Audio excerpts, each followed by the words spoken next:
That is very important. So I think we should start and we'll see. Gurur Brahma, Gurur Vishnu, Gurur Devo Maheshwara, Guru Sakshat Param Brahma, Tasmai Shri Guruve Namaha. Tasmai Shri Guruve Namaha.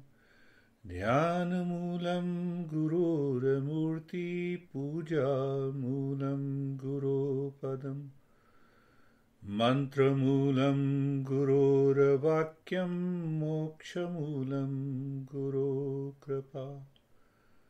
Om Shanti Shanti Shanti.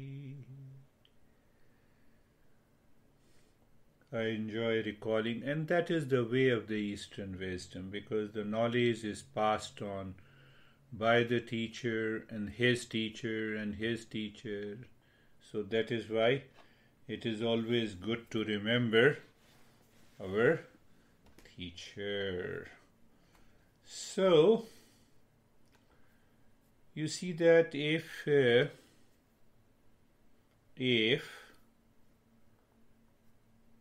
I divide all the 51 sutras of the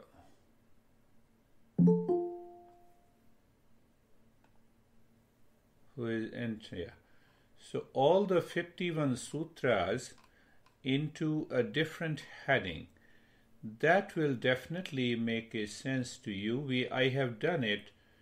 We have covered the 2 sections. What are the 2 sections? Oh, Alexandra, Alex is there. Very good. Thank you for tolerating me for 2 hours. Only this is 3. Now see that. Let me see if I can put all the C. So this is what we did. This is, section 3 is for my book. So you see that first 4 sutras, what understanding it gives us? Kate. Okay. So I said Kate is presenting something, then she left it. So the first 4 sutras gives us an idea of what idea it gives. It gives an understanding of that what exactly is yoga according to Bhasa. So once we have a clear understanding of this, then we come to the second section that we have covered last week. So you see that is another way to understand. So this is what, until Sutra number 11, we covered how mind becomes the cause of the suffering. I think, do you have a fair idea? Okay. Do you have a mind? Yes. Are you suffering sometime during the day? Can you apply these sutras? Simple. So now, then what comes next? So the 5 sutra, every sutra is important. I won't say that this sutra. So now the next section today that we are going to cover, let's have a brief and then we will understand. So today we are going to see if we can cover the 5 sutra. What exactly is the method? What is the practice after all? What is the practice? Some people claim I have been doing the practice for 15 years. People come to me, I have been practicing meditation for 15 years. Oh, are you practicing it regularly? No, I practiced it 5 years ago and now I have come to you. What do you mean by you have been practicing for 15 years? What do you mean? That is why, I just pointed that how long you are breathing. That is the way to be practiced. So we will understand that. Now see that once we have done the practice, see the arrangement, the way our Patanjali has written this text. So we should have a deeper insight into that. Now the next section, what should be the next section? Okay, I have done the practice. So what exactly is the state of meditation? So he explains, the stages of meditation. And now, on Mondays and Thursdays, I take up briefly, because we have to do the practice. It's only 1 hour session. So can you think now that what should be the next section in the Patanjali? After I learned that this is what the highest state of meditation, and these are the other primary stages of meditation. So now what is the ideal topic should be? The ideal topic should be how to become a seeker. So how to become a seeker? What do you mean by the seeker? So seeker only succeeds in meditation? Seeker only succeeds in yoga? So we have 5 or 6 sutras.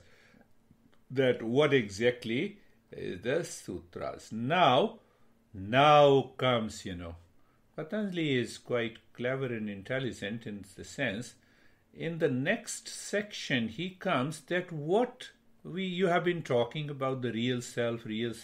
What exactly is the real self? You see that? What exactly is the real self? How we can understand, how we can define, so that I have been doing the practice. Can I have a direct experience of that real self or not? You see that? So now you have it. Now see that in the another section I have divided. This is my master divided in a different way. But after giving couple of lessons, I realized that I should divide like this, the way I'm writing a book. What is the next section? So next section is, what are the obstacles? What are the hindrances? How my mind challenges me, and I fail in meditation. I do not bring to an end the suffering. So there are basically 9 obstacles, followed by the 4 symptoms, which was discovered by the Patanjali 2,500 years ago, which we talk very common nowadays, the people when they are suffering from anxiety. So now see that the next section that I have divided, that is how we are going to understand. Next section is that, okay, now I know everything. I have been doing the practice regularly, not like the guy who told me I've been practicing for 15 years. And then I asked, how long? Oh, no, I just, I left it 5 years ago. That's why I thought that let me start it again with you. So, and then what happens? The next section is that what happens when one succeeds in meditation? You see that? That is how the entire sutra is written in the first chapter. Take a brief. Go back to the second chapter. Second chapter, the first sutra says, did you understand? Do you keep in mind that the first chapter is written for the highest level of seekers? For the highest level of seekers. Definitely we all are highest level of seekers.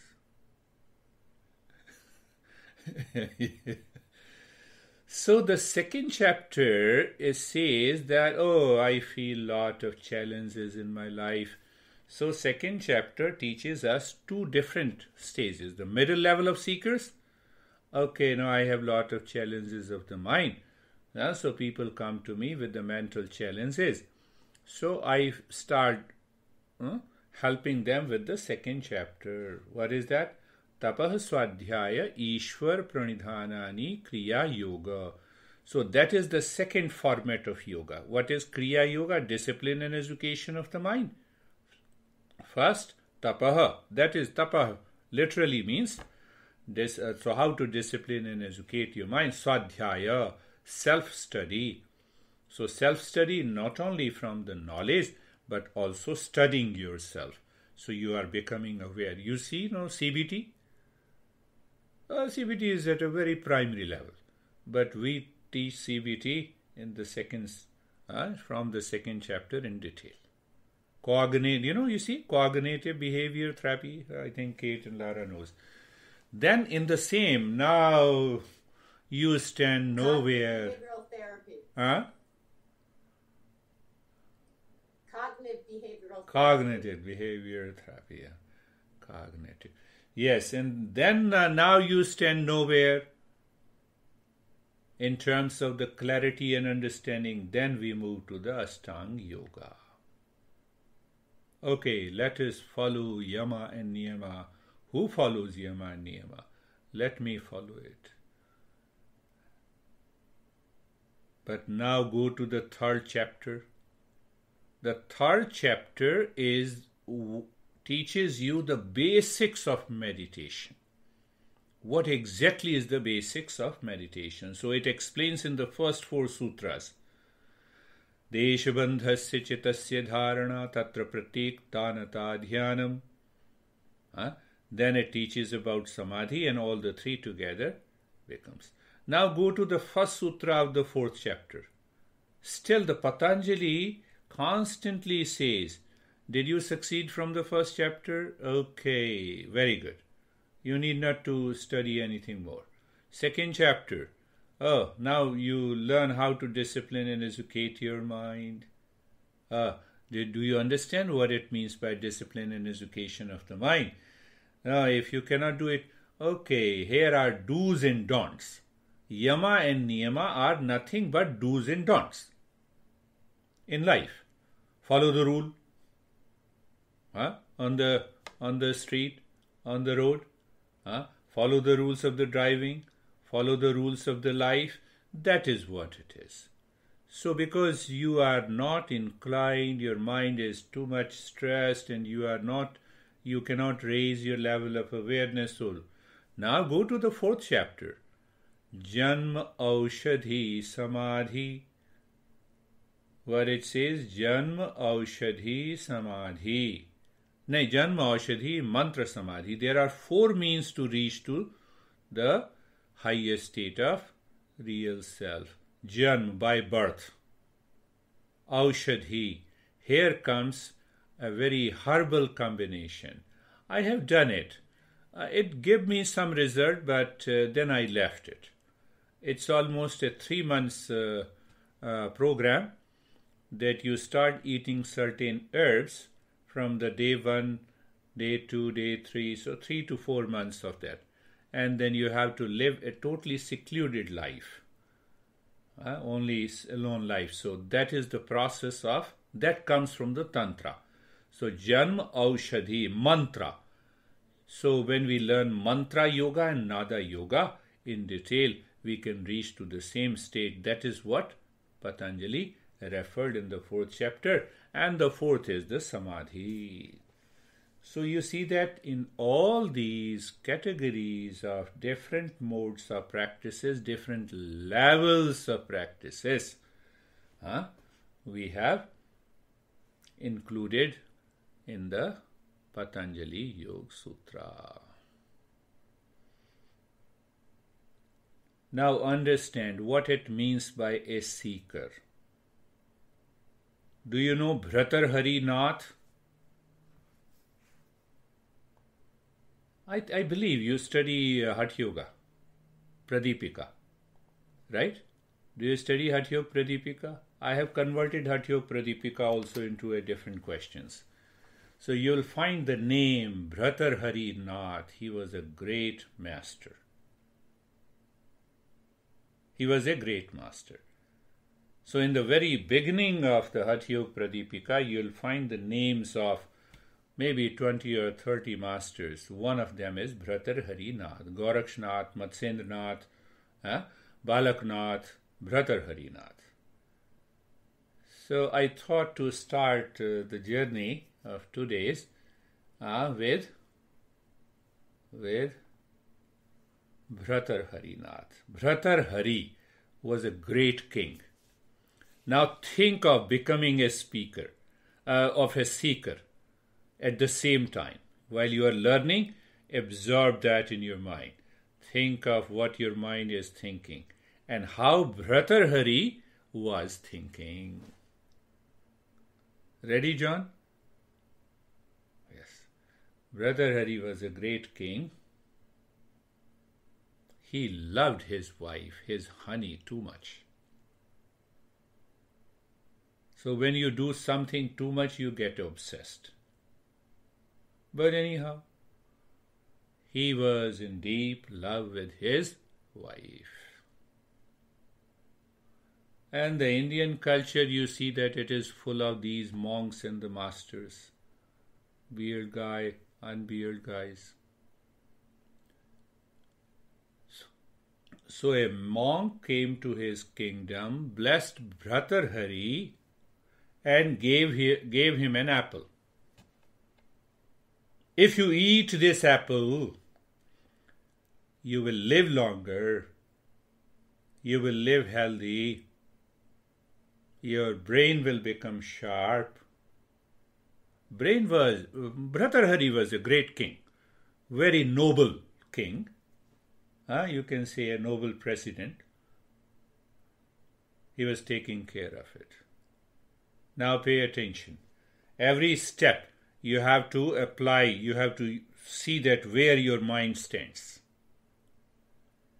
Bhartrhari, because he loved his wife, he gave that apple to his wife. Honey, I love you. What we say? You are the soul mate. So, please eat this.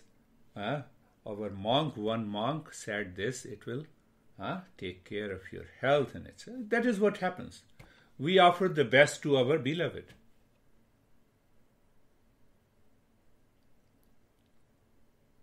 Alexander is thinking, what will happen?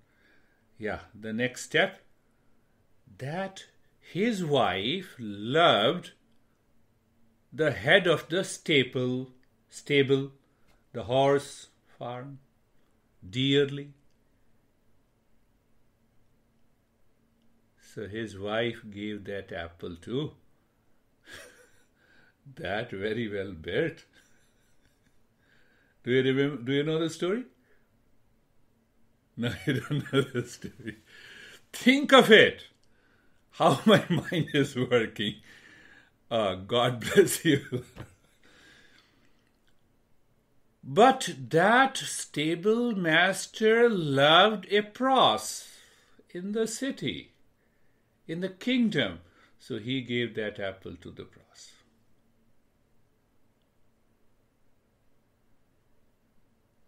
Now the magic will happen. The stable master also explained about the importance of the apple, how it came and monk came. The pros continued thinking that, you see that, what I will do, my life is totally infamous, people don't respect me, but my king is so good, so noble, he takes care of everything. And the pros gave that apple to King Bhartrhari. You see the journey? This is a true story of our life. If our mind is not a seeker. It's a true story. That's how he became, from the king, he became one of the great masters. Now think of the response or the reaction the Bhartrhari will do. He realized it is the same apple coming from the monk. Everyone is laughing what he should do.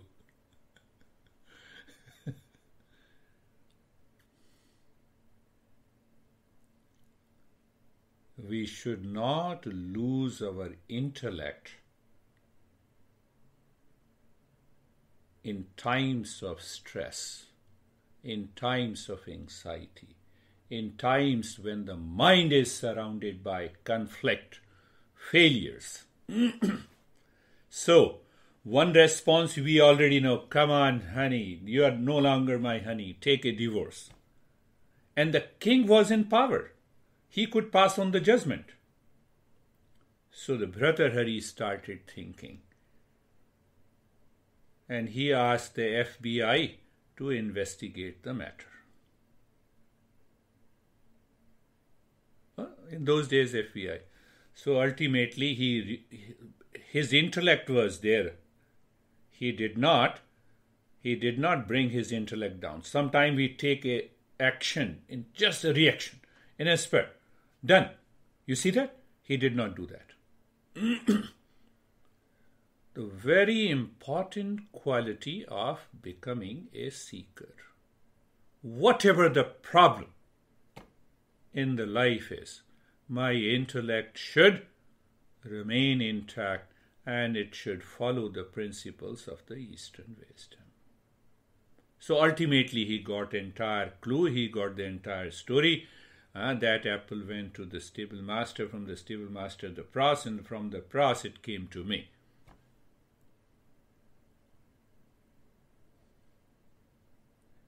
He said to himself, see that I loved my wife so dearly.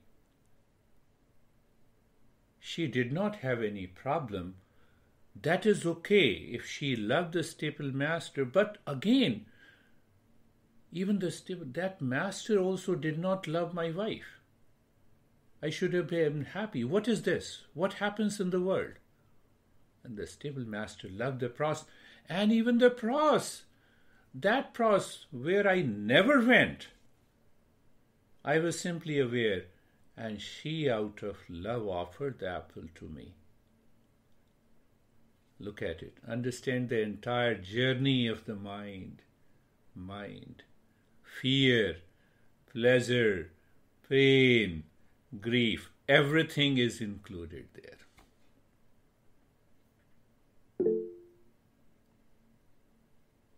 Yes. Great.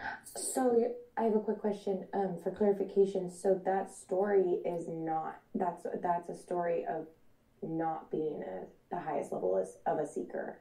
No, correct? That is what, we are becoming a seeker now. So the Bhartrhari, the king, is constantly thinking. First option to ostracize his wife from the kingdom. He did not take that decision. To punish wife and stable master, he did not take the second decision. He blamed himself. He realized that love is not outside. Love is inside. Love is inside. It is not outside. What he did then? Don't do that. In those times, he took the decision. He left the kingdom. He gave the kingdom to his son, and he said, now I am going. Where are you going, Dad? I am going to the forest. Why I am going to the forest? Because to understand the purpose of life. He did not say anything. Then he became one of the great masters in the Natha tradition. That is why you see the Nath. Lara Nath. Bhartrhari Nath. Bhartrhari Nath. If you happen to... if you are free and sometime if you feel that it is important to change my life, he wrote 3 most precious books. This is the name of the first book, Vairagya Shatakam. Vairagya means dispassion. 100 verses on Vairagya. Then he wrote another book. It is very famous amongst those who are great seekers. Another one is the Niti Shatkam. Niti Shatkam, Niti means rule. Rule of the law. Rule of the... We talk a lot about, our politicians talk, rule of law. Whether they follow it or not, that's a different thing. So he wrote Rule of Law, 100 verses on that. And there are more women here. So that is why I'm writing. He wrote the 3rd book, Shringar Satkam. Shringar means beauty. Beauty. Why he wrote Shringara Satkam? He wrote it that how he was caught by the pleasure-seeking mind outside in the world that caused lot of suffering in his life. So he said, you have to be aware. Maintain your awareness in day-to-day life. So there are 100 verses on beauty, 100 verses on rule of law, that you may say yama and niyama. How you apply yama and niyama in your daily life. And the first one, vairagya shatkam. You want to be a seeker. So we have to read I will pick up couple of the sutras, couple of the verses from Vairagya Shatkam. My master used to teach. It used to take 6 months to teach Vairagya Shatkam. And it took many years. It goes into the head. And once it goes into your head, you are into that wisdom. You are happy. That's another way to say it. So, Christina, you understand that decision. Can we take that decision? Do we take those kinds of decisions in our daily life? It is not about only the relationship. You go to the Walmart, you have some problem. Do you keep your intellect alive? So if you keep your intellect alive, then we will come to the Yoga Sutra number 12 to 16. So let us do it. Abhyas. Let us start chanting. Abhyas, the Yoga Sutra number 12. Abhyas. You have to say it loudly. Abhyas vairagyabhyam tannirodha. Abhyas vairagyabhyam tannirodha. So what we will do, 3 times you do it call and response, and the 4th time we will do it together. Now the 3rd time. Abhyas vairagyabhyam tannirodha. Now the 4th time together. Abhyas vairagyabhyam tannirodha. That is 13 number. Now tatra sthito yatno abhyasah. Tatra sthito yatno abhyasah. 3rd time. Tatra sthito yatno abhyasah. Now the 4th time. Tatra sthito yatno abhyasah. Now the sutra number 14. Satu. Tu means you. Dirghakal. Nirantarya.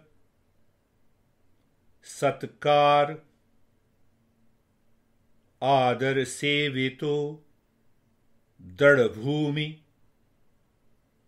Satu. Dirghakal. Nirantarya. Satkar. Adar sevito. Dadbhumi. 3rd time. Satu dirghakal. Nirantarya. Satkar sevito. Satkar adar sevito. Dadbhumi. Now let us do it together. Satu dirghakal. Nirantarya. Satkar adar sevito. Dadbhumi. Then now sutra number 15. Drashta anushravik. Vishaya vitrashnasya. Little typical. Vitrashna. Vitrashna is there and then sya.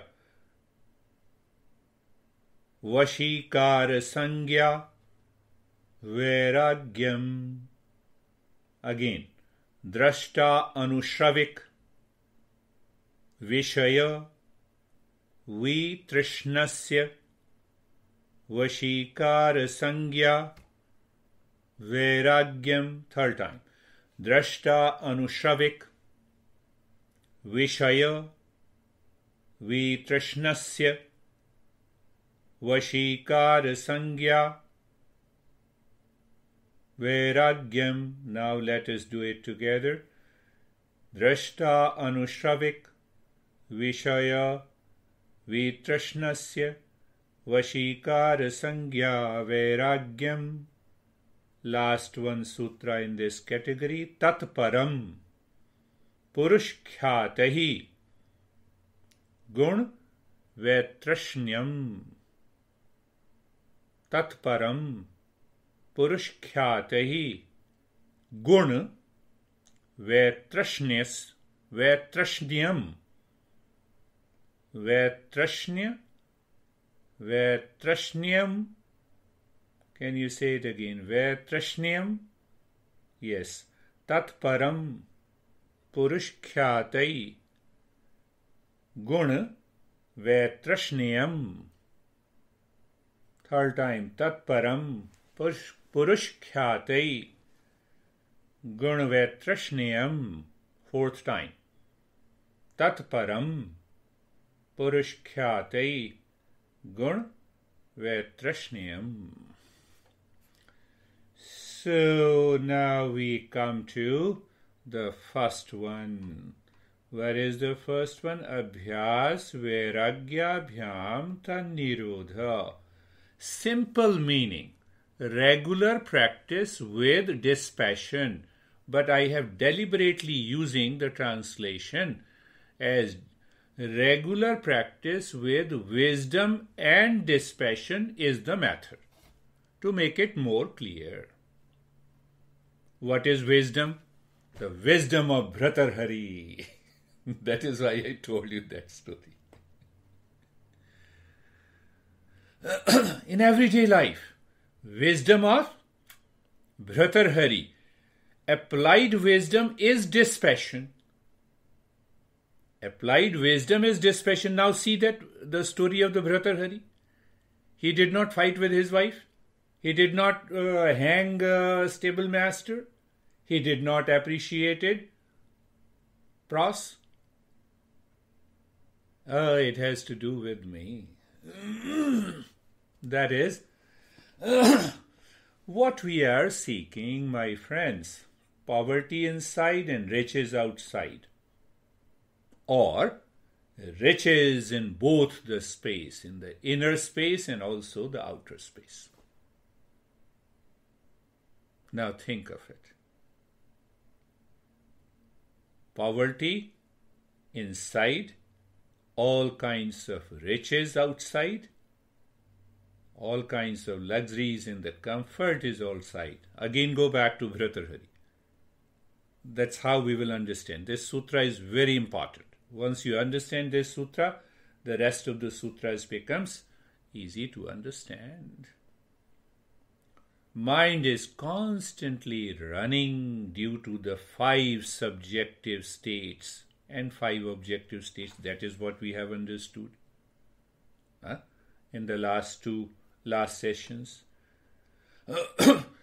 Objective states are dictated by the past impressions.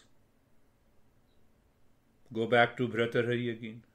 I love you so much, honey. And a sudden shock. So knowledge of the 5 subjective states helps us to know that living only in 2 states keeps my intellect intact in wisdom, so that I am not carried away by any challenges in my life. I ask my intellect, come, help me, guide me, inspire me to tread the path. Did you understand that?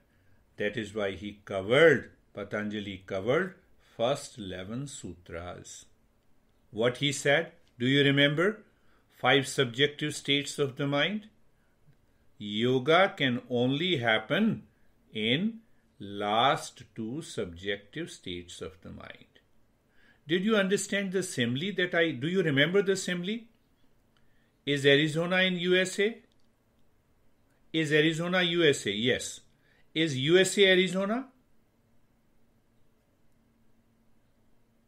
So here that simile means USA contains 5 states. But yoga can only happen in the last 2 states. Remember this. If you do not remember, you do not become seeker.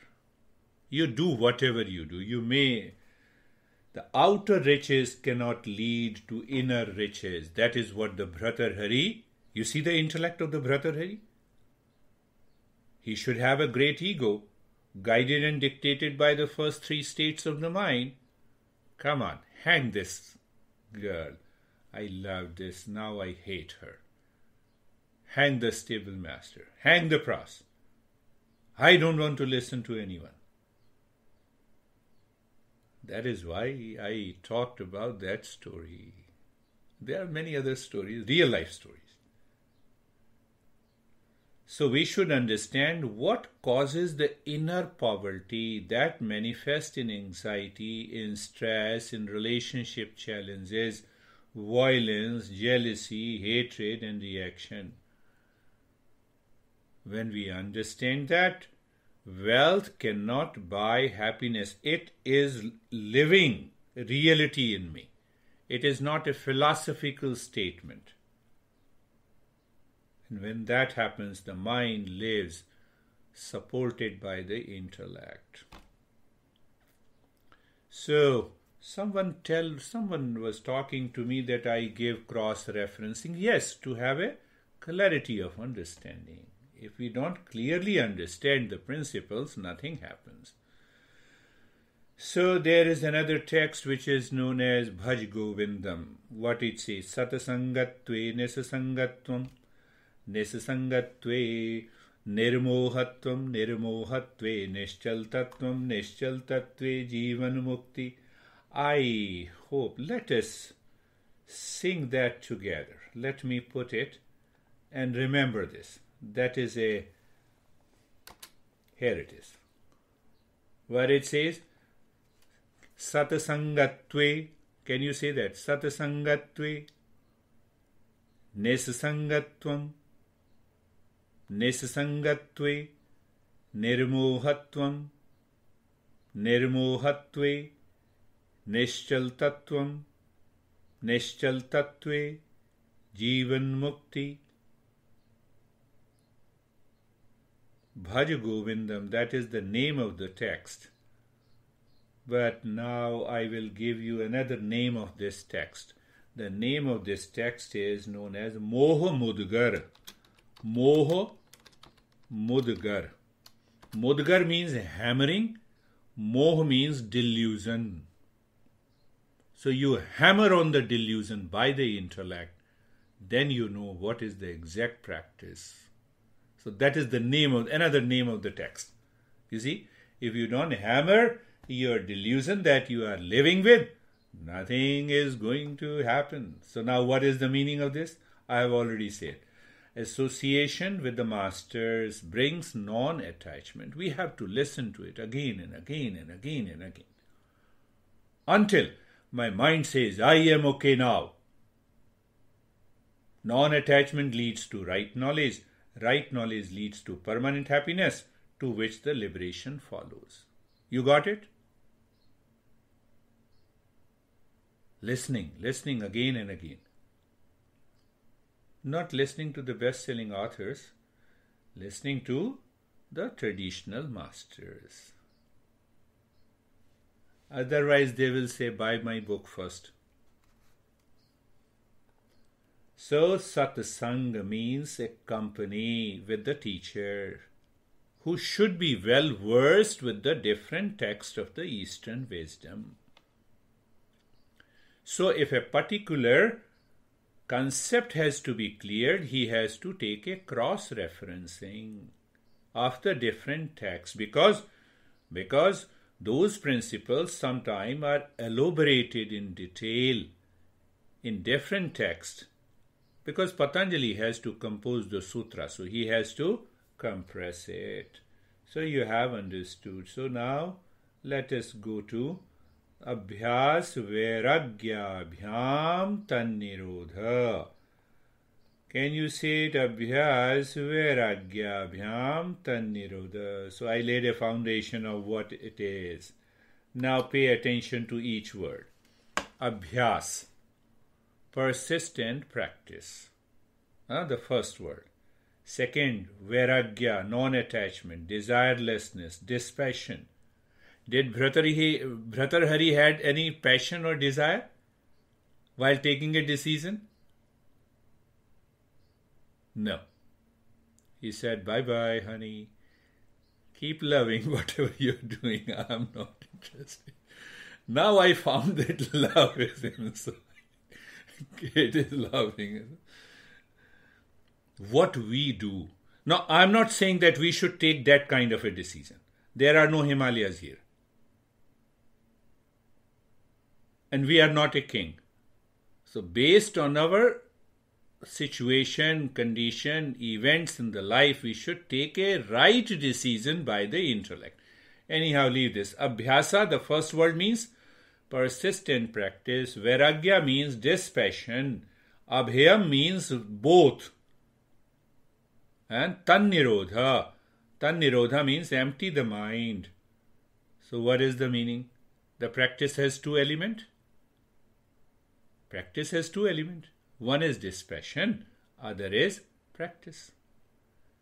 So, where do you practice dispassion? In the head inside. It is a knowledge practice. So, if the knowledge practice is not there and you are doing 10 years meditation, closing your eyes, nothing will happen. Now you know the cause of the failure. I am doing the practice habitually 10 years without understanding, without the knowledge inside. Do you drive your car home? Yes. Intellect keeps that knowledge of your home all the time, and the driving is the practice. Driving is abhyasa. Are you getting it? Are you getting it? When you drive home, it is one step. You're driving your car. You're performing some action. And the intellect is constantly aware of the target, the destination. This is one way to understand. Are you getting it? Got it, yes. What is your target? Are you listening to me? I cannot make out. Only you have to know that. Are you really listening to me? No. Alexandra says no. Thank you very much. I'm lucky. Then I will not have any question. So I have freedom from both ways. But if you are listening, I'm happy to answer. Now I'm giving you the copy of how the Bhasa explained this sutra. So you can keep this, and then we are going to understand that how the Bhasa explained this sutra. Mind is the cause of the suffering and the happiness, the first point. Clear? We have been saying it again and again. When the mind moves with viveka, that means discernment and dispassion, followed by the practice, you achieve the result. So I think I covered that, so I'm not going there. Do you remember that I covered Amrit Bindu Upanishad? You see that how cross-referencing comes? Manaiv manishyanam karanam bandha mokshayo bandhai vishaya saktam nirvishayam muktai nirvishayam smratam. Mind is the cause of bondage, and mind is the cause of the freedom. Did you learn clearly the first 11 sutras where you know that mind is the cause of the stress and suffering and mind is the cause of the freedom? 2 states? Only 2 states. Mind should live in the 2 states. Ekagrata, niruddha. Clear? You see? Cross-referencing works. So one master explains like this. Patanjali is explaining in a different way. They have to stick to the main principles. Now, what is abhyasa? The first word, abhyasa means repeat practice. Repeat. And vairagya, the dispassion, means the mind can naturally move inside, free from the pressure, suppression, coercion. Abhyasa may be many types, but dispassion remains one in all practices. Why I gave the example that you keep in your intellect the address, the location of your home. That is one constant. You may drive by any car. You may cycle. You may go to your home by foot. Do you see that? Do you see the difference between the 2 steps? The destination is always there in your head. Why the destination does not remain in your head, tell me? Because of the previous sutras, we already explained why the mind is the cause of the suffering. My mind is constantly wandering. My mind is constantly distracted. Why it is distracted? I am seeking happiness outside. Bhartrhari said, done.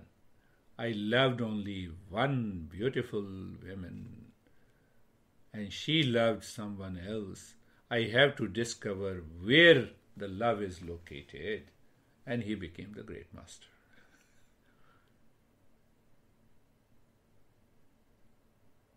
Abhyasa, did you understand the first point? So abhyasa, the repeat practice or any set of the practice may be different. So there are thousands of practices of meditation. The goal is one. It means what? Are they different practices? No, they are only one practices, different approaches is there, based on the temperament. Whether it is you say mindfulness, whether you say meditation, or you name something else, Kundalini meditation, rename Brandy meditation, John meditation. It doesn't make a difference. Is the knowledge clear inside your intellect? It will work. If it is not clear, it will not work. Do whatever you do. Girish, what happens when, I think the knowledge has been clear, but I have what's being mirrored to me in the world is not clear. And bad behavior is being rewarded. Let me put it that way. And so what do you do with that piece? So let's say I'm doing what's right and good, and I'm doing my best to live and be what's right and good. And then what's being shown to me is it's better to not be good. Yes. Because you get rewarded that way. Yes. Yes. You raise this doubt, and that's a very beautiful question. So that is where I been repeating again and again. When I am a seeker, I know how to tackle my mind to think, to speak, and to act in what is right and good. First thing. And once you become a seeker, you also know how to deal with people, condition outside. So that seeker has 4 sets of qualities. that we studied in Tattva Bodha. Tattva Bodha. The first is Viveka, discernment. Second is dispassion. Then we have 6 inner treasures. And followed by, mind is now focused with an intense desire for liberation. So now see that all the sadhan chatushtaya, it is known as fourfold practices, total 9 practices. They constantly live in your mind and you are ready to respond, not to react like Bhartrhari. Even with those people who have a bad behavior, who react. Yeah, but they get promoted at work and get raises and I don't. Yes, very good. That's another doubt that you have raised. It's better to take this up in a little deeper level. My focus is freedom, awakening to my real self. This is clarity. This is very clear. Lara, the best part is that everything happened in my life. What you are talking to me, it happened in my life. But I had a blessing of my master. So to say you simple, I was not promoted for 15 years. I was working with the federal government. What my master said, raise your skill. You have enough time. You are not getting promotion. And I raised my skill for 15 years. And every year I got an opportunity. First opportunity to go to Mongolia under International Health Exchange Program. Second to Beijing for another 9 months. Third to train the military in the Himalayas.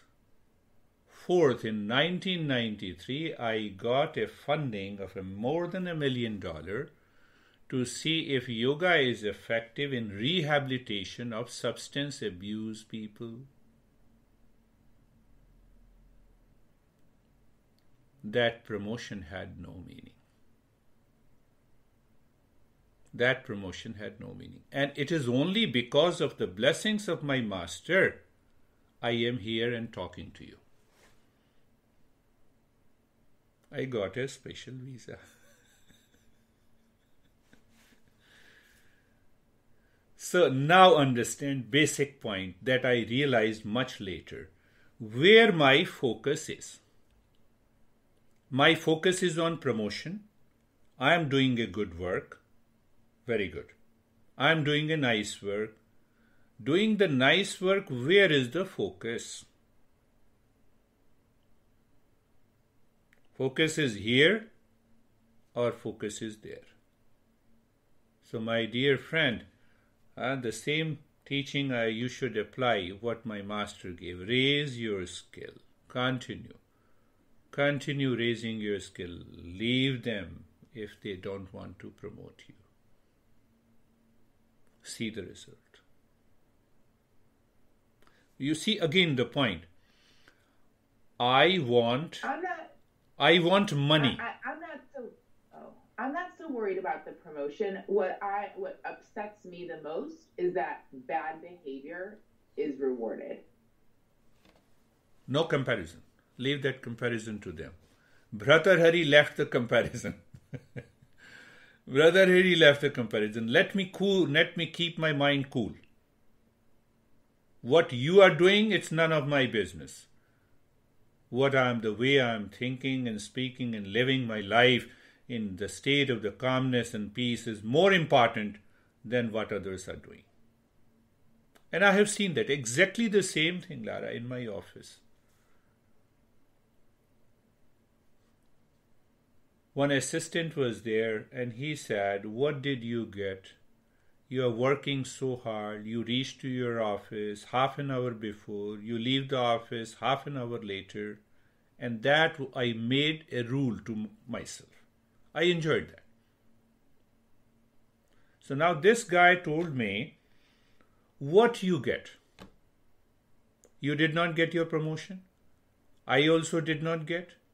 I come office 1 hour late. I leave the office 1 hour earlier. I am happy. He told me much before. And after 10 years, I asked him where you are. You are still living in stress. You are still living in anxiety. You still have a lot of blame to complain. The director, the boss always blames that you did everything wrong in your life. You did not pay attention to raising your skill. You do not live in calmness and peace. He recently retired from the federal government. He called me. You see that? We have to change the entire perspective of our life. That is what yoga teaches. There the applied wisdom comes, and there this dispassion comes. And that is why I narrated the story of Bhartrhari. So there are two steps. Abhyasa, repeat practice, vairagya, dispassion.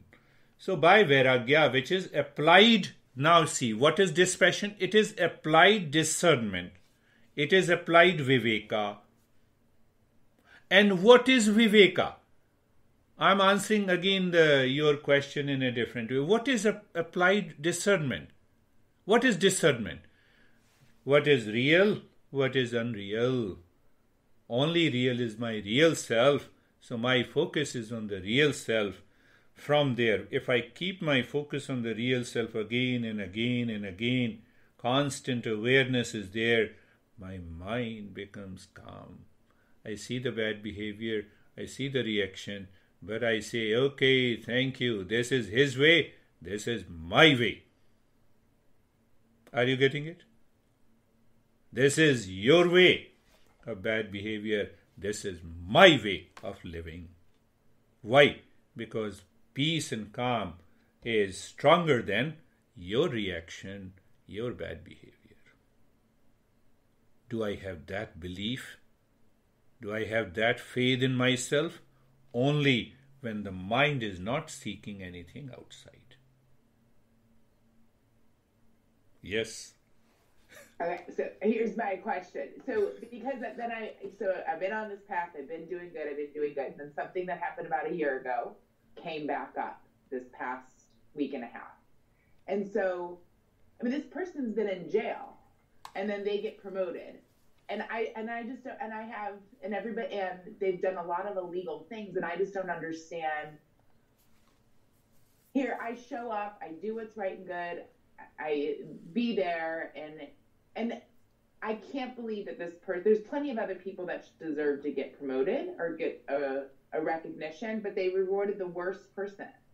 And it's like, it's eating at my soul, because I'm like, do I have to leave this organization? I have to leave the job because of it. It also came to me. It also sounds like they don't share your values. Yes. Alexandra, can you repeat it? That's what's going on. It sounds as though the organization is not sharing your values. And so now see that's that information now for you, and then you can decide what you do. But if they're rewarding someone who's doing illegal things, then that's probably not an organization then that you want to be with. But your values are not shared in that organization. This is information. That is one way to understand. The other way to understand, according to what yoga says in the Gita, the karma is always defective. The action is always defective. Action has always twofold result: profit or loss, pain or pleasure, victory and defeat. Every action is defective. So what happened now?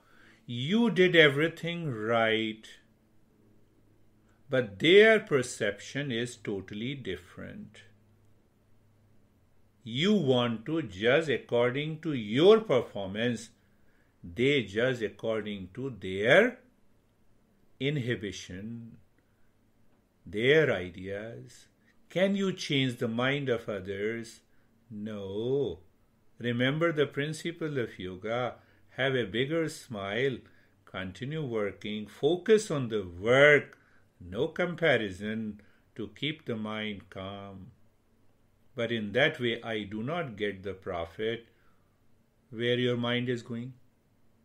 Are you doing your work for the sake of the profit or for the sake of doing the work? So at every step, the yoga guides you with a particular right logic. The goal is that how to awaken to my real self while living in this world. That is the basic key. So what happened now? 15 years, no promotion. So I raised my skill and I started giving lot of programs all around India. By promotion, I used to get a raise of only $100 per month, and I earned more than 10 times, 100 times by raising my skill and started my journey of workshop, intensive in universities, in military, etc., everywhere, in schools. So within 5 years, I was everywhere. And then the director was scared of me. And I said, you need not to be scared. Later on, I left the job as a deputy director. That's a different thing. Only following the principle. I don't want to disturb my mind because of you. Because of your bad behavior. Because you were promoted. Why should I do this? Why should I harm? That comes from the discernment and dispassion. Don't we recognize you? You are such a wonderful person. Is it not your promotion? It is your better promotion. Come on, Kate. Come on. Lara. I would like Does Christina does not trust you? Yes. I'm here because of you, Laura. Yes. This is your promotion. I know, Lara. So, I know this is your promotion. You see that? This is what is the real yoga practices. Alexandra? John, you understand? This is what it is. That's why I narrated the story of Bhartrhari. He was a king. He did not punish his wife, stable master. He did not punish anyone. Did he punish himself? No. He contemplated, he reflected. Let me search why I love and where is love.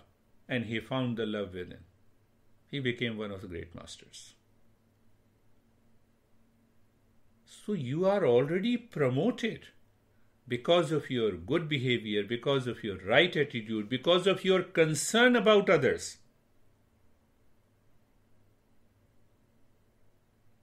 What it will do with one small promotion? Come on. Now, seeker follows the steps of dispassion first and then follows the practice. So there are two parts. Repeat practice. One, the outer practice you can customize as many times as possible. Inner practice of dispassion, you don't. It is one and the same thing because it reveals the right knowledge. So seeker follows the step of dispassion first, then follows the practice. Means what? You have a clarity of understanding. You are 100% clear what you are going to say to your honey.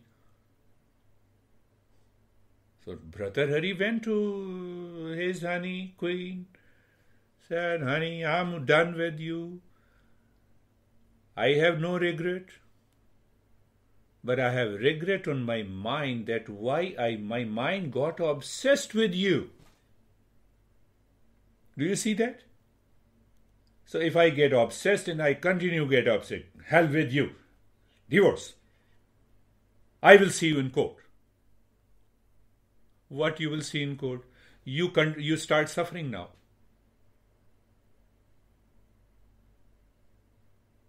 Understand, seeker follows the step of dispassion first, then follows the practice.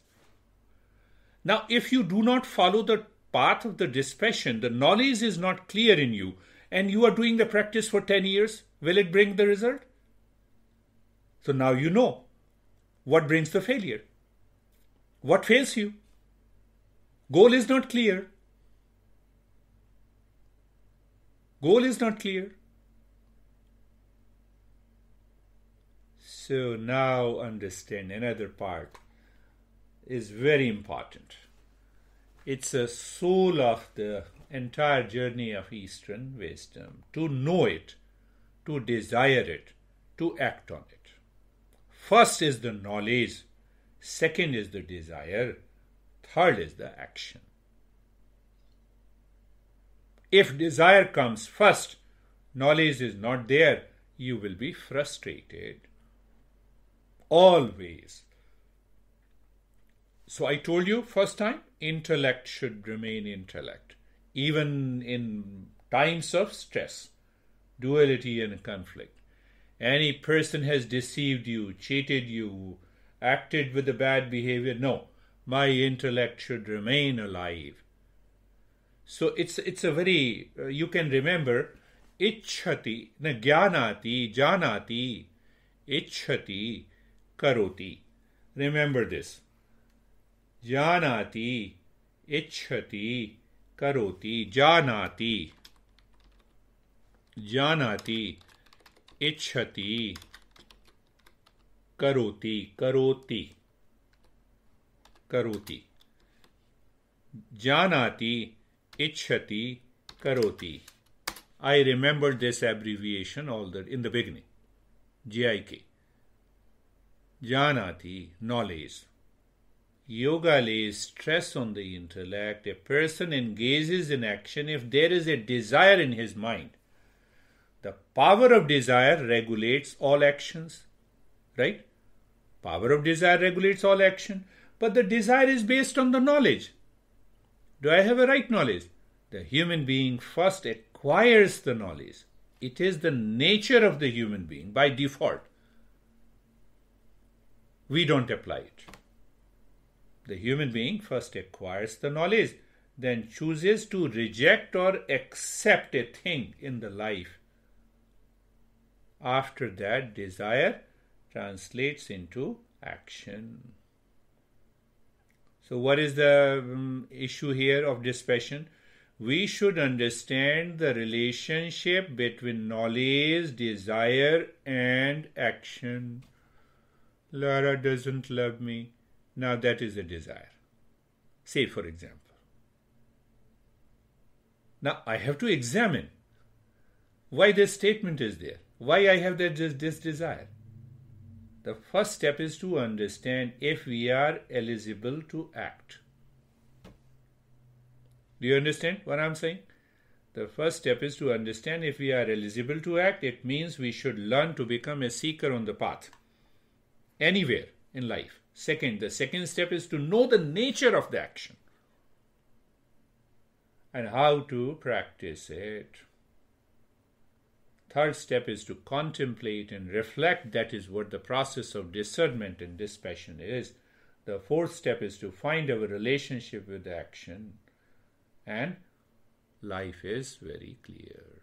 Goal is very clear at every moment in my life. And if the goal is very clear at every moment in my life, what happens? The mind lives into that state of the calmness. I did not go through in detail in Tattva Bodha, but in the book I have explained it. That process is known as Anubandha Chatushtaya, fourfold connection. I talked a little bit about it. The 4 steps. First step, to understand if we are eligible. Second step is to know the nature of action. Third step is to contemplate and reflect on the goal Fourth step, find our relationship with the action.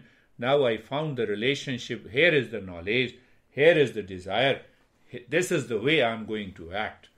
Life is always, you enjoy, you remain carefree, even amid stress.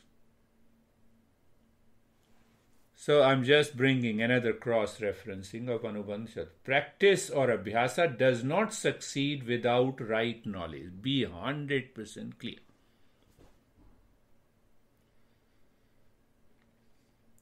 In the beginning, Casey was saying, when I was teaching in her studio, so Acharya, talk only 5 minutes. Give meditation 55 minutes. But I asked Casey, they cannot do 55 minutes of meditation. So I have a liberty to talk to them. Casey is our common friend. She is a wonderful person. Gradually, when she understood the importance, then she said, yes, it is important. So practice does not succeed without right knowledge. Clear? Why? Ask yourself. The way Lara was asking ask a lot of questions. Why? Why practice cannot succeed without the right knowledge?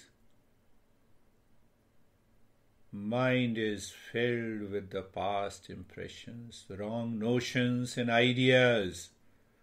There is a seed of impression. Seed of those accumulated impressions is known as vasanas. Vasanas. Vasana means that dwells in the deep recesses of the mind. Our inherited tendencies. What is inherited tendencies? Let me have a cup of coffee before I meditate. Yes, Kate. You said, I thought that was samskaras. What's the difference between samskara and vasana?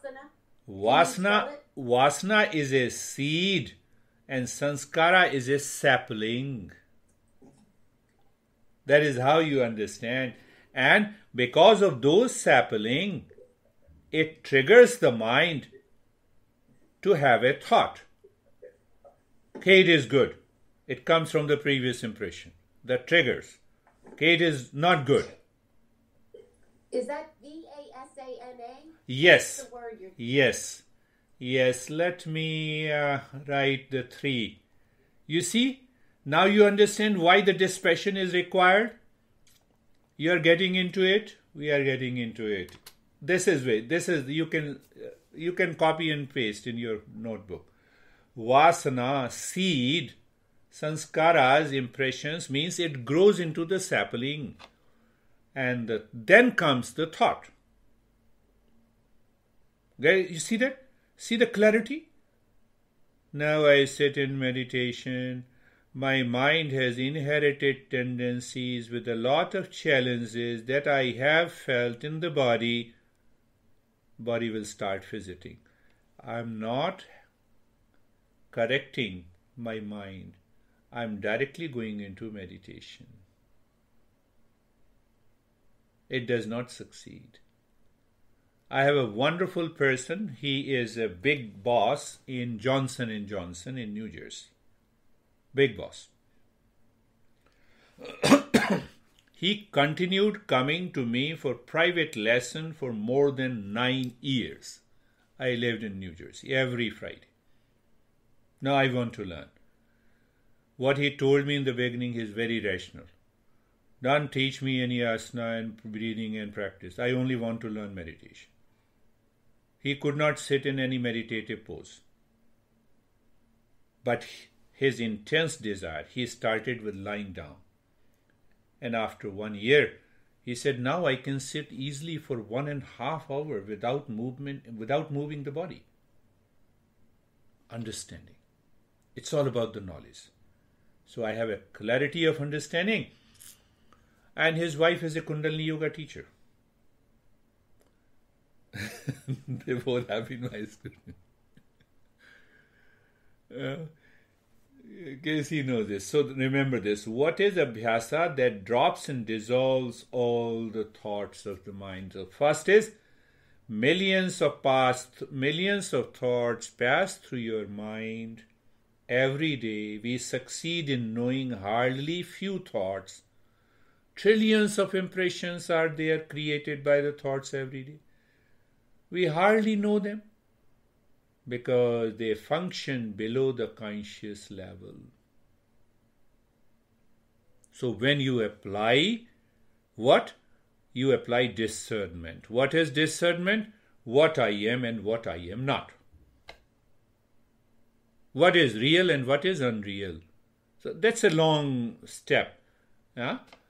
We understand. So once you understand that, what happens?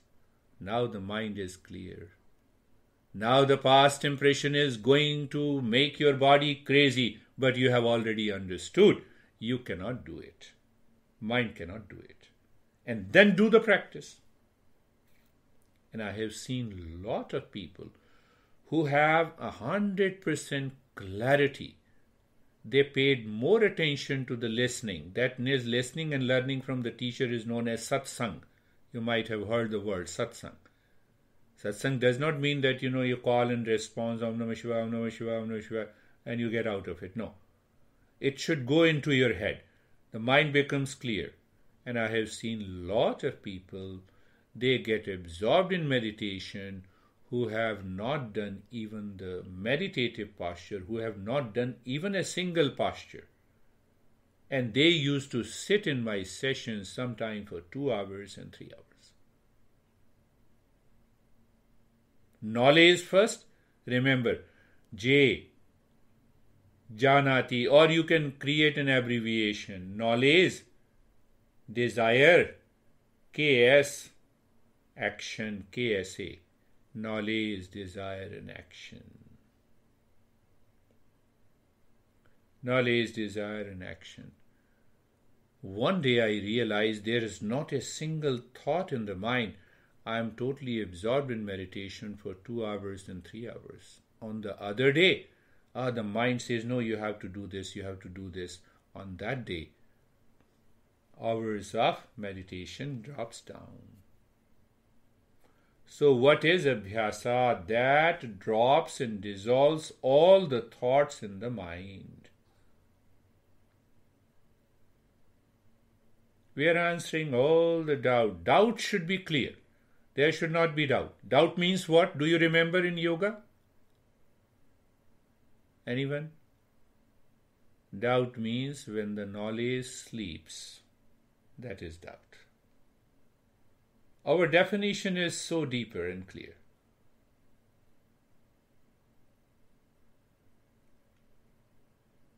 So that is why Patanjali says, Patanjali brought this principle which is very much common in almost every teaching, every text. But he compressed it. He did not say first you have to become a seeker, you have to follow the Viveka and then Vairagya, then cultivate the 6 inner treasures, then you have an intense desire. Now this is the practice. He did not say that. He has to compress it. So, cross-referencing helps us. Now it is over. Now departure and arrival points are clearly defined in these 2 steps. Are you clear about your departure point? Then the practice will start. Are you clear about your arrival point? Now see, compare, Lara, that's the question you are asking. What is your arrival point? Self-discovery. What is your departure point? Get out of it. You have a bad behavior, say thank you, bye-bye. Live with it. You live with it. I'm happy. Departure point has to be very clear. 100% clear. Arrival point has to be 100% clear. When you are clear, then you see, you always have a smile on your face. We keep worrying in our life all the times. Why don't you ask this question to yourself? Why I worry all the times? We are guided by the false knowledge, wrong notion, wrong ideas, wrong perception about my life. Who is going to remove that?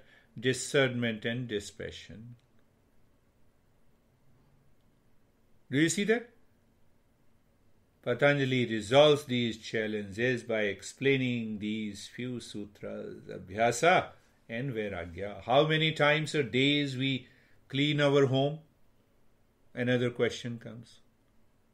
Normally in India, I'm speaking with reference to India. We clean our home every day. So, I'm sorry. No, we are busy here, so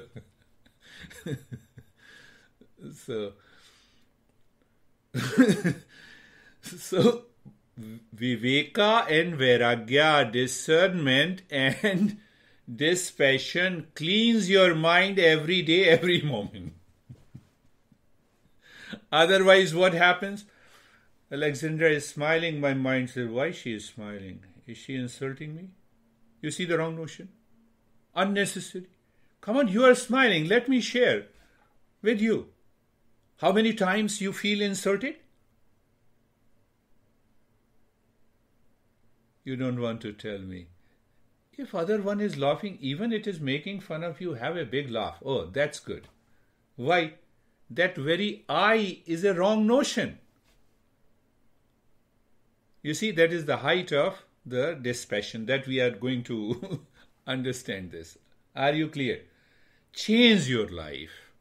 My goal, my concern is that once you listen and understand these principles, your life should change.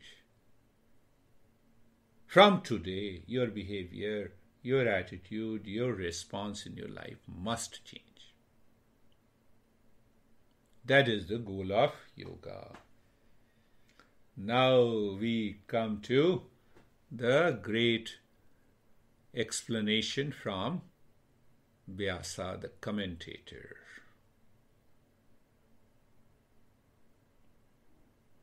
What Bhasa says beautifully. You have to live, you have to remember all that. Bhasa says that mind is like a river. And this river has a continuous flow. Flow of what? Flow of thoughts and feeling and emotions. It is not a pond. You make it a pond. And that stinks. You see that? You make your mind your pond. Do you understand that? First point. Now understand the second point. Do you experience in an ocean, we have the waves coming to the beach. And the same waves go back and merge into an ocean. Right? That flow. It has two sides, two ways flow. So Bhasa says, river has one flow, mind has two flow. Mind has two flow, but it is like a river. Clear? The flow of the mind is twofold. What is that twofold movement? There comes the role of intellect that leads you to discernment and dispassion. Pay attention and start living from today. Maybe you are thinking, this is too much, beard guy, you are talking too much. Go ahead. This is one flow of mind. And other flow of mind is that you are listening to me. I have been teaching for 40 years. I know. Sometimes how people feel. Do you see that? So what is that two flow? You will instantly remember. One flow is Shreyas, other flow is Preyas. They both flow in the mind. Choose the Shreyas.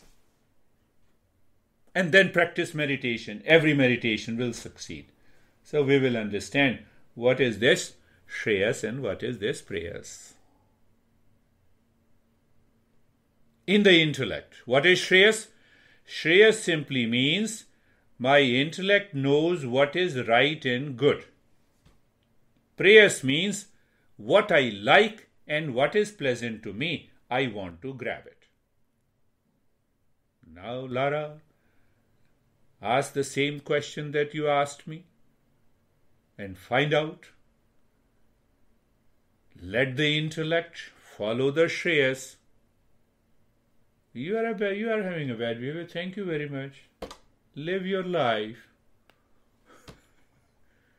You got promoted. Thank you. Go and congratulate him. Give him a big bouquet. No. just see that. Shreyas and Preyas. This is what Patanjali is saying. Oh, what happened? Yes. Patanjali is saying what Patanjali is saying. The river mind is flowing like a river. It has to flow. And that flow, two types of the flow is always present in the mind.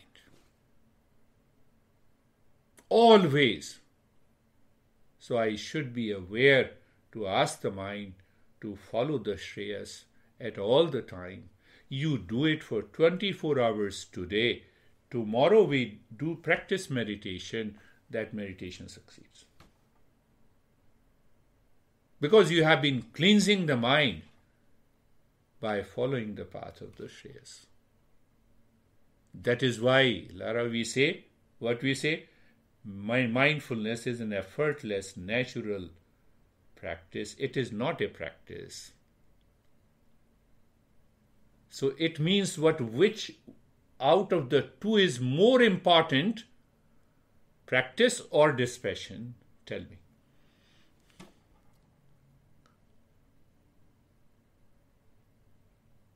Tough one, because I think, I guess you have to practice dispassion. It doesn't just happen. So dispassion is more important than the practice. But don't you have to practice dispassion? So it is a knowledge practice. Practice is the most important. Dispassion is the most important because dispassion is cleansing your mind 24/7. You maintain that awareness. The mind is continuously following the path of the Shreyas, Lara, and now you close your eyes. You are already there. You are already there. This knowledge is taught by almost every master differently with their different expressions. So I focus on the Patanjali. I only focus on the Patanjali. So that is, now you understand why the Bhasa says the mind has two flow, Shreyas and the Preyas. Now see what happens in the Preyas. What you do in the Preyas? I already given a hint before. Vasana. You like or dislike. Yeah, Vasana, impressions. So they are already present in my mind. So you add fuel to fire. Then what you say? No, I cannot do this. Your meditation practice is not so good. You are not a good teacher. Let me go somewhere else. And you try 10 teachers. What happens? You are frustrated with all the 10 teachers, with all the 10 practices. Why? Path of the Preyas.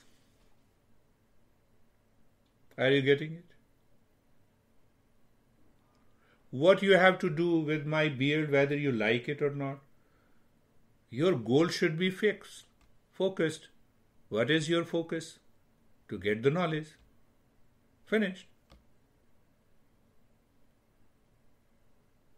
Yeah? Clear?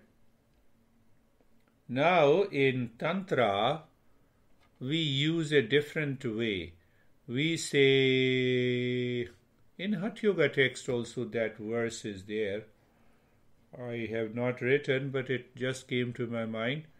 Chale vate chalam chittam nischale nischalam bhavet yogi sthanuttamapnoti tato vayum nirodhet.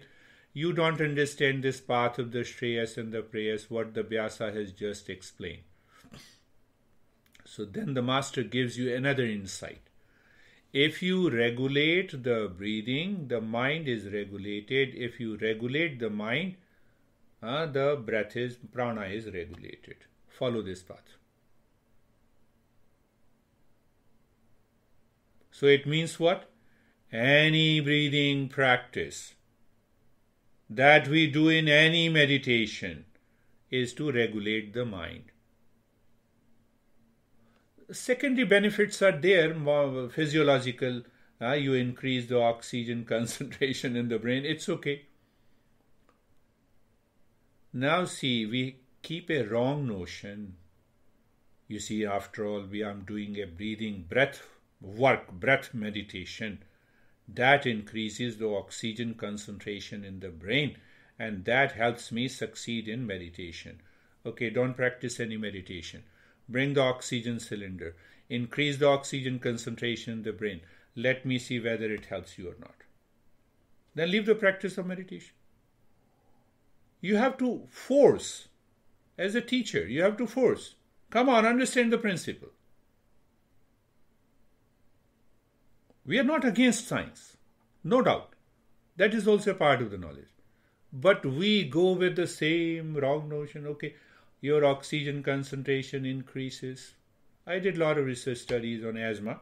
I've got at least 7 or 8 papers published. Long back in 85 it is. You oxygen concentration increases, it refreshes the brain, no doubt. But where we are in meditation, if I do not follow the path of the Shreyas in the intellect, you will continue to increase the oxygen concentration, and that oxygen may become a poison and you will die. Do you know that? Science says that after a threshold limit, if the oxygen concentration is more,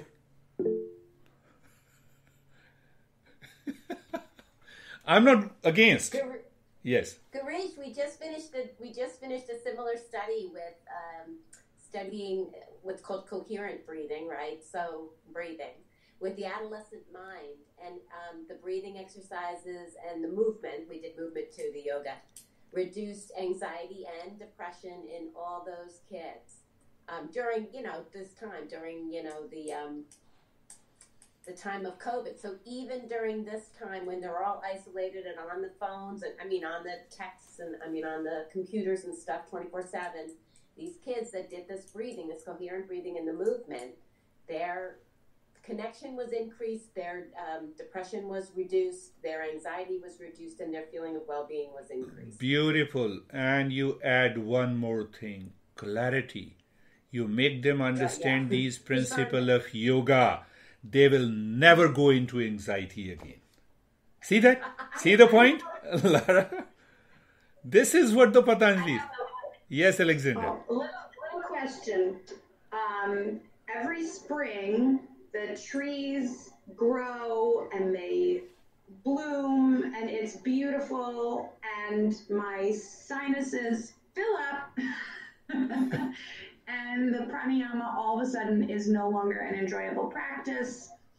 Do you have any recommendations for, and it's usually just like one side and I can do but I can't do the alternate nostril breathing.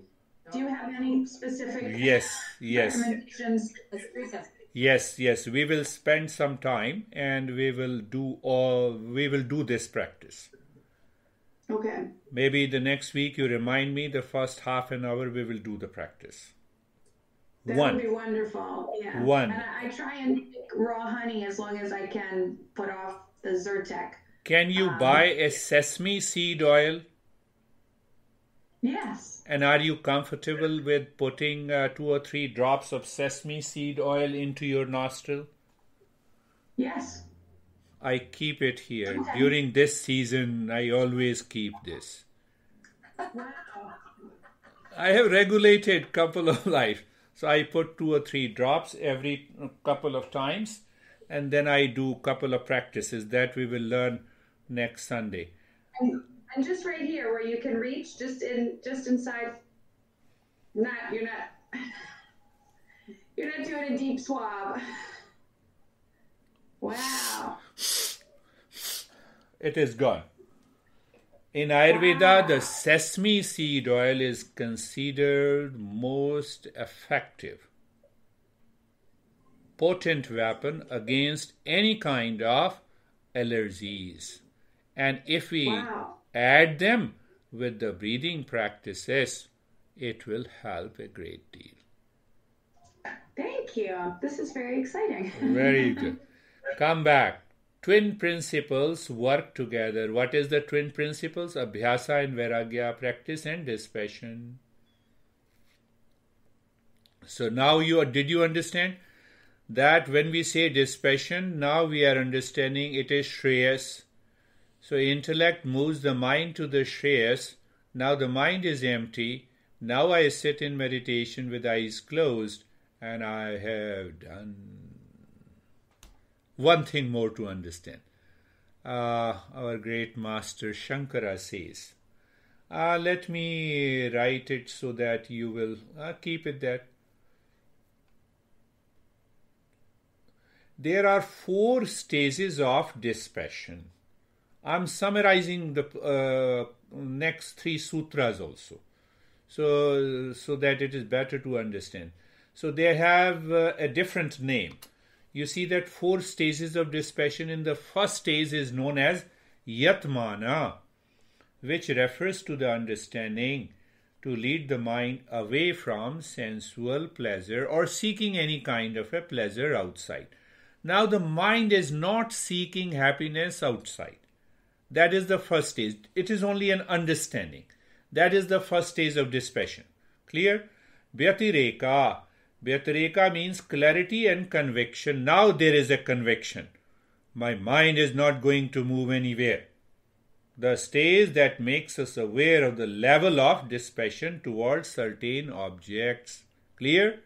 Third, ekendriya, the stage in which the senses remain quiet with the mind, having attachment or aversion to objects, events, and people of the world.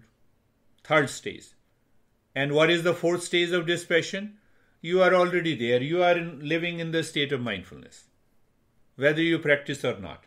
So I answered the question again of Lara. You see that you live in the fourth state of dispassion. Many people ask me, do you also practice meditation while you guide me? Why should I practice? I'm already there. Why should I practice? I am already in my home. Why should I practice going to my home? So when you live, that is the fourth state of dispassion. Now tell me, answer your question. Answer. You have to understand, you have to settle this knowledge in your mind clearly, 100%. Why? Then you will understand what exactly is meditation and mindfulness, which is natural, which is not a practice. It is a state of being. See that? So fourth stage of dispassion, you live into that. You are already there. You then simply, you enjoy attending the session. You live into that state all the time.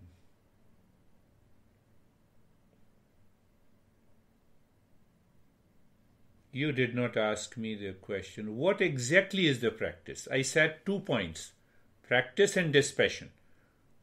That forms the practice of yoga or meditation. But what do you mean by practice? What do you mean by the practice? See that? So Yoga Sutra 13 explains you the practice. Are you getting it? Now we are understanding. You see the beauty of this journey. It has nothing to do with the blind belief. It has to do with the understanding. So now see, Tatra sthitau yatno abhyasa. So now Patanjali is defining the first term. What exactly is the practice I used in the previous sutra? So Tatra sthitau yatno abhyasa. Tatra. Tatra means in the previous, referring to the previous sutra. What is that? To be firmly established. Yatno, by effort in the practice. But where to be firmly established? So I translated that sutra. Abhyasa is an effort to keep a steady flow of the mind. Forget about the body. You see?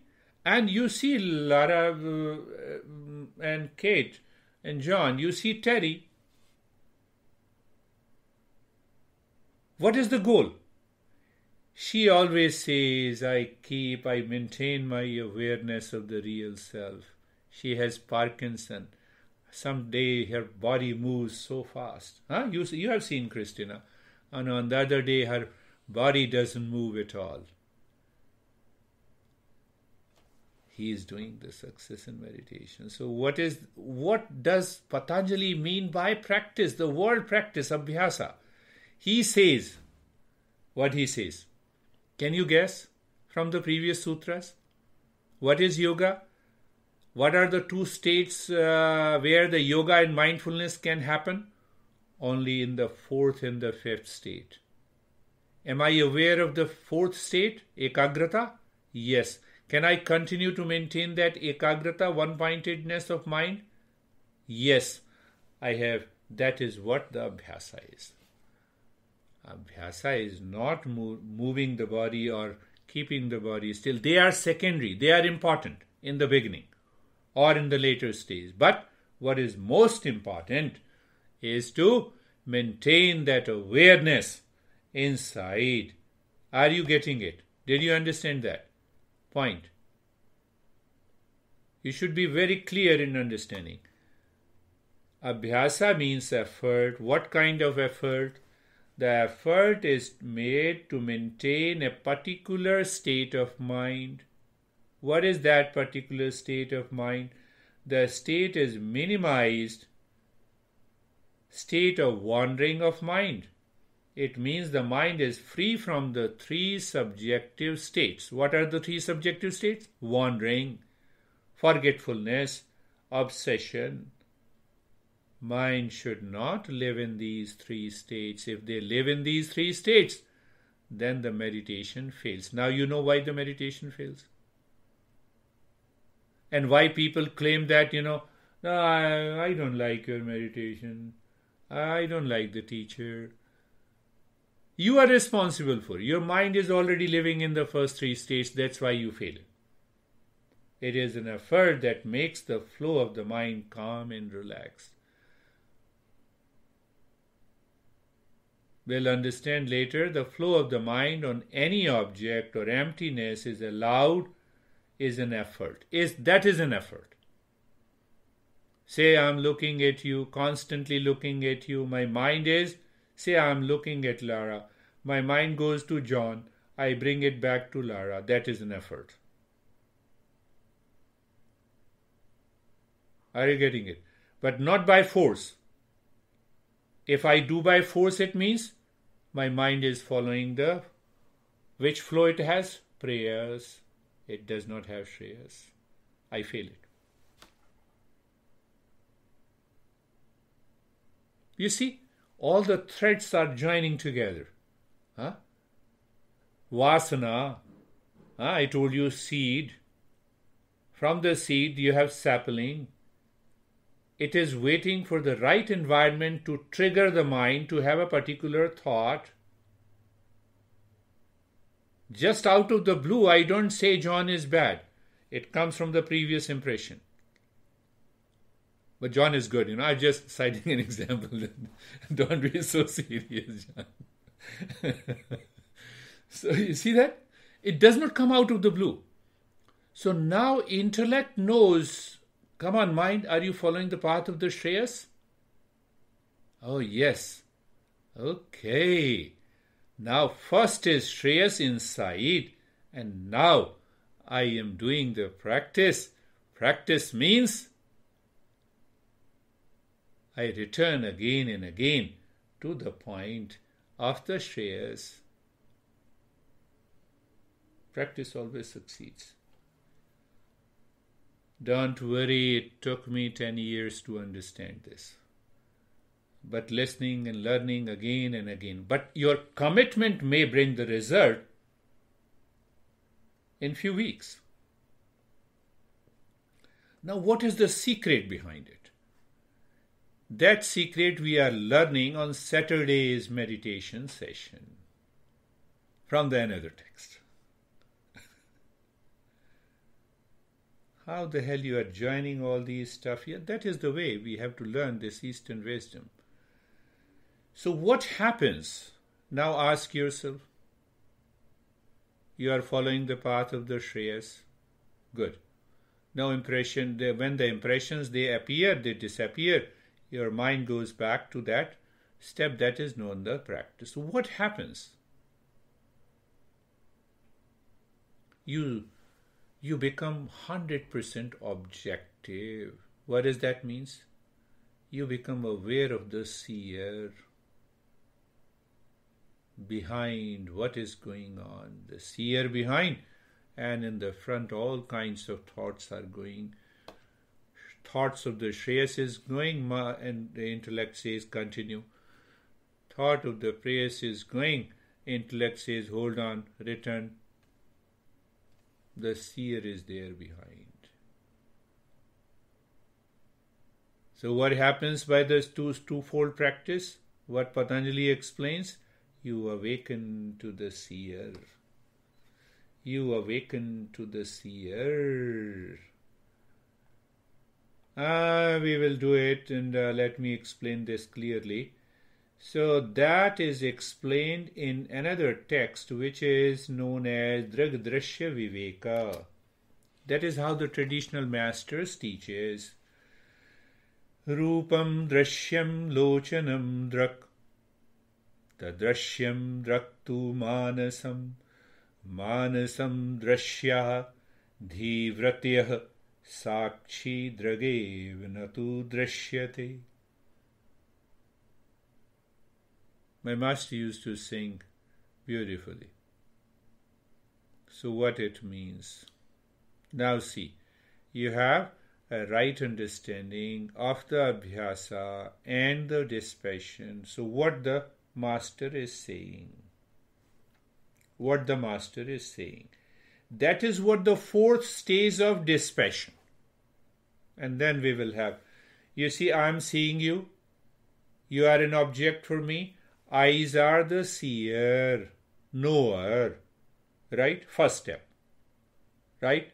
Who knows all the five sense organs? The mind. So mind is the seer of the sense organs. So sense organ becomes the seen. I use the word objective. Now what happens? My mind becomes upset. It has a swing. It is swinging. It is reacting. Who knows this? There is some entity behind the mind. That entity is known as the witness. That entity is known as the seer. By Bhasa and practice, what we do by Patanjali, ultimately we awaken to that seer. And that seer is nothing but the real self. We reach there. Again understand. I am seeing you how? Through the sense organ. So sense organ becomes the seer at the first stage. Right? Now what is the definition of a seer in Eastern wisdom? Apply that operating principle.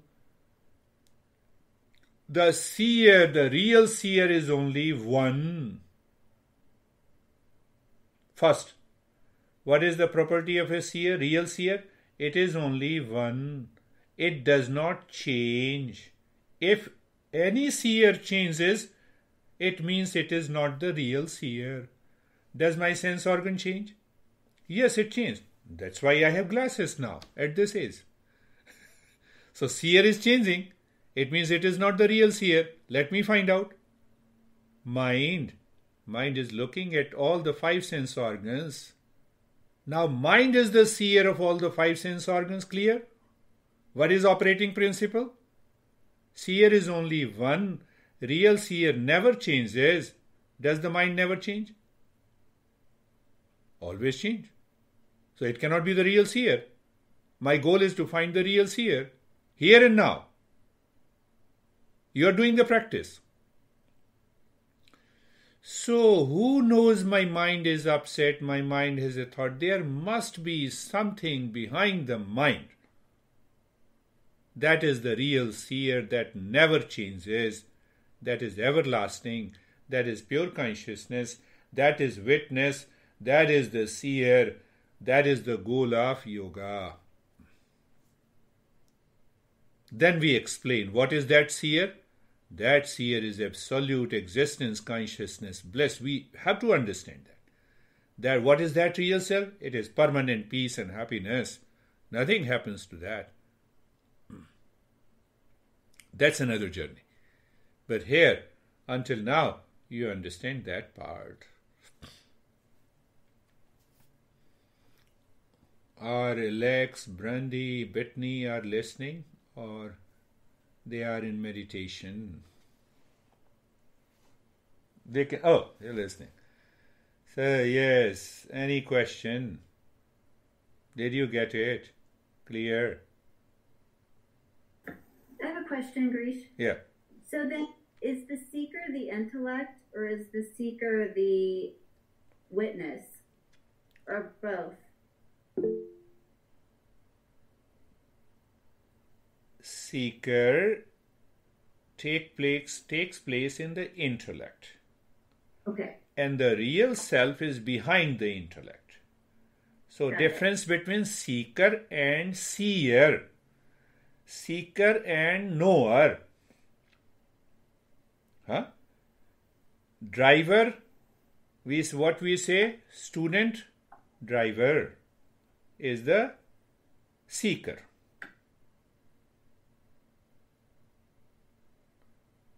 Now what is the law? You should have clarity of understanding. If you have any more questions, ask me. Knowledge is 100% clear in your mind through the intellect. 80% of the battle is won.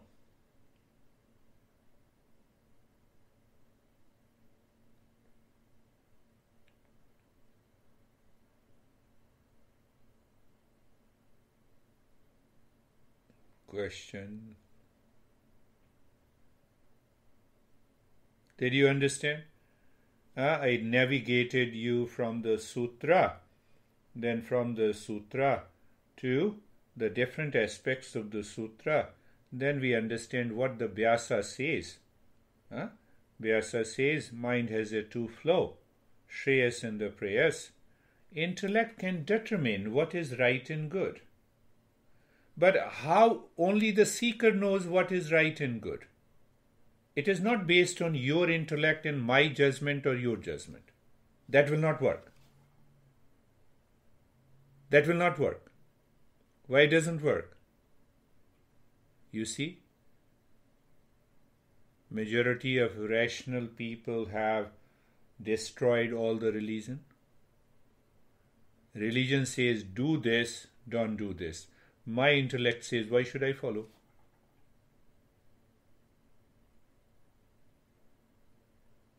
But when I understand, based on the principles of Eastern wisdom, what does it mean by what is right and what is good? That is Shreyas. What is right? That is beyond time, beyond space, beyond object. It is one, unitary consciousness. that is always right. That unitary consciousness contains permanent peace and happiness. Now you judge from your intellect. So intellect introduces couple of thoughts based on my preferences and my past impression. So that is how I judge every religion. I'm not saying whether they are relevant or not. That's a secondary question. After all, the science is also based on the hypothesis. Hypothesis means they follow a specific principles. But in terms of our life and attitude, we don't want to follow any principle. What I like, good. I like brandy, so brandy is good. Now see that, let us take another example. I don't want to... So a person commits a crime and he is my dear brother. What is right and good? What is right and good? I can give you hundreds of examples. Why? Your head should be clear. Take another example the Lara gave. The person is bad. The other person is very good.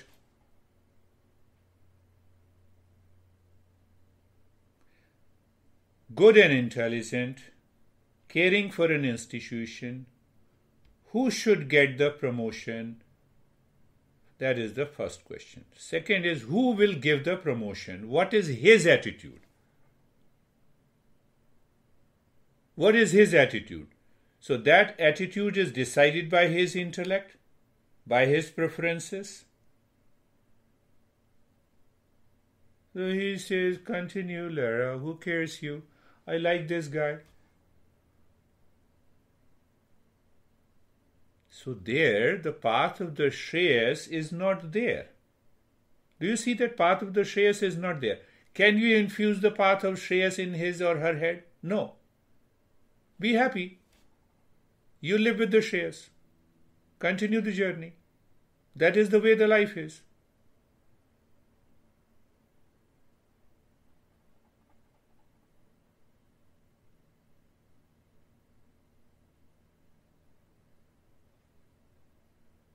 Any question? Last point, understand. Sometimes you will mistake the fourth stage of dispassion is nothing but you are already in the state of meditation, 24/7. Who says? I know. If my intellect says, then I will be wrong. Master says. Again, same example will prove, I will prove the example wrong. I am not saying. So once you learn the next 3 sutras, it clearly defines, yes, you are there. What practice you have to do. So which I normally term as a knowledge practice. Knowledge. Constantly you are living your life. It is a joy of conscious living.